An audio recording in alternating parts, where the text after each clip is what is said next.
Söyle aka. Assalamu alaikum. Ulu urmatlı alay aykal aksakaldары. Тураткандар туп туруңlar туратка. Сиздердин алайлык Алматыдагы алайлык туугандардын демилгеси менен мына Алай районуна келип, өзүбүздүн эл журтубузга келип, сиздердин ушу колуңуздардан чыгып элге жардам берген жардамыңыздарды мына элдикке алып келип тапшырып атабыз. Бул жерде общийде 7 аппарат, 2000 штук маска, 100 штук Siz kiyimler, kostümler. костюмдар бар. Защитный костюм. Bu yerde 100 штук kaska var, betke giyici. Bu yerde 100 штук rezin ötük var. 100 штук da Allah razı olsun bunu Cembe'ye köşedeki Cenalek'e bergen. Allah razı olsun Cenalek'e alganı vardı elçi.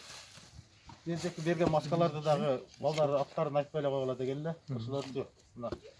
Barınızlarga Allah razı olsun. Eli jurtubuz hiç kaçan oruasın. Bulardın gereği taşka tiysin, eli hiç kaçan oruasın.